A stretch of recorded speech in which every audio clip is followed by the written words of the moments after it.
Morning students. कक्षा 5वीं, विषय हिंदी सुलभ भारती, दूसरी इकाई, पृष्ठ क्रमांक 29, पाठ क्रमांक 3, भाई भाई का प्रेम। बच्चों, यह जो पाठ क्रमांक 3 है, भाई भाई का प्रेम, यह एक कहानी है और इस कहानी में हमें भाइयों के प्रेम से क्या लाभ होता है, इसकी सीख दी गई है। आशा है कि आपको यह पाठ अच्छे से समझ में आएगा। ध्यानपूर्वक सुनिएगा और कहानी के जो भी सुविचार हैं उसको ग्रहण करिएगा।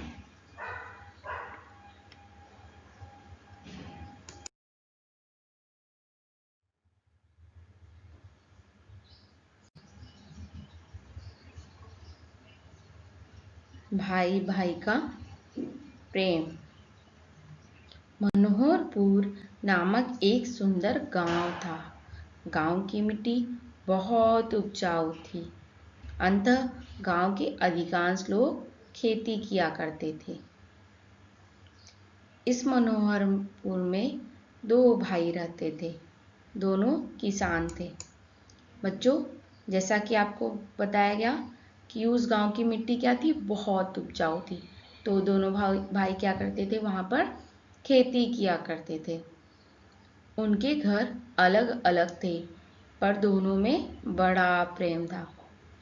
दोनों भाइयों के घर, जैसा कि आप देख सकते हैं, कैसे हैं, अलग अलग हैं, किंतु उन दोनों में क्या था, बहुत प्रेम था।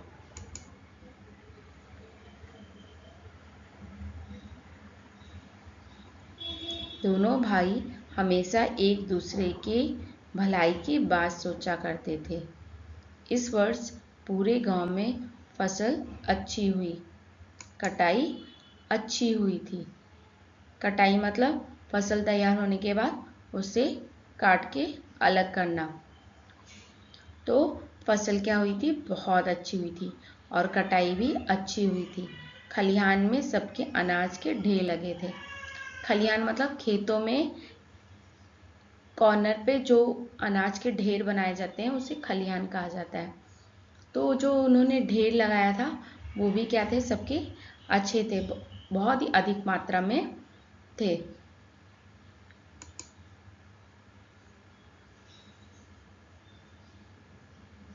एक दिन रात में बड़ा भाई लेटे लेटे सोचने लगा, मेरे 2 बच्चे हैं,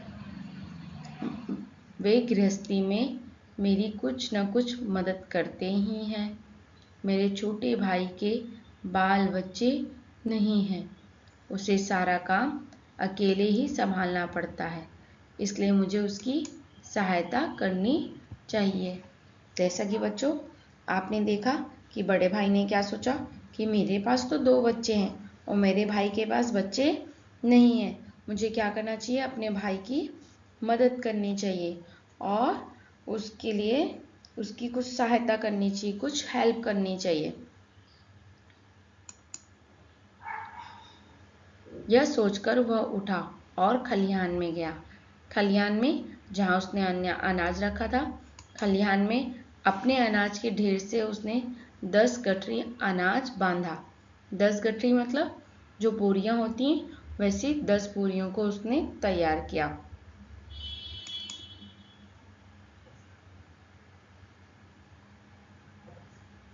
उनमें से एक गठरी सिर पर रखकर छोटे भाई के ढेर की ओर बढ़ा। और क्या किया उसने, छोटे भाई की ढेर की ओर बढ़ने लगा। ठीक उसी समय छोटा भाई भी अपने घर में बैठा सोच रहा था। और उसी टाइम पे छोटा भाई भी क्या अपने घर में बैठे बैठे सोच रहा था, मैं जवान हूँ, जितना चाहे उतना काम कर सकता हूँ, जहाँ चाहूँ जा सकता हूँ। किसी कारणवश यदि खेती में फायदा नहीं हुआ तो कोई दूसरा काम कर लूँगा। हमारा खर्च कम है, लेकिन मेरे बड़े भैया तो खर्चा ज़्यादा है, इसलिए मुझे उनकी क्या करनी चाहिए, सहायता करनी चाहिए। छोटे भाई ने के मन में भी बहुत अच्छे अच्छे विचार आने लगे क्या करना चाहिए? मुझे अपने बड़े भाई की सहायता करनी चाहिए, उनकी मदद करनी चाहिए। और छोटे भाई ने क्या किया? इसलिए मुझे उनकी सहायता करनी चाहिए। वो भी उठा और खलिहान में गया। खलिहान में अपने अनाज के ढेर में से उसने भी 10 गठरी अनाज बांध ली। उनमें से एक गठरी सिर पर उठाकर बड़े भाई के ढेर की ओर बढ़ा। अंधेरी रात थी, हाथ को हाथ भी दिखाई नहीं देता। इस वातावरण में दोनों भाई धीरे धीरे एक दूसरे के अनाज के ढेर की ओर बढ़ रहे थे। अचानक वे एक दूसरे से टकरा गए। दोनों चौंककर एक साथ बोले, कौन है? कौन है? दोनों भाइयों ने एक दूसरे को देखा। उनके सिर पर अनाज की गठरियां थीं। दोनों समझ गए। छोटे, तुम्हारी मदद करने वाला कोई नहीं है। खेती का सारा काम तुम्हें अकेले संभालना पड़ता है। मैंने सोचा कि तुम्हारे पास अनाज अधिक होगा तो अधिक दिन तक घर चलेगा, इसलिए खलिहान में से अनाज तुम्हारे ढेर में डालने जा रहा हूँ। तो छोटे भाई ने कहा, भैया, आप बाल बच्चे वाले हैं, आपका खर्चा अधिक है, आपको अधिक मात्रा में अनाज की आवश्यकता होती है, इसलिए मैं खलिहान से अनाज आपके ढेर में डालने जा रहा था।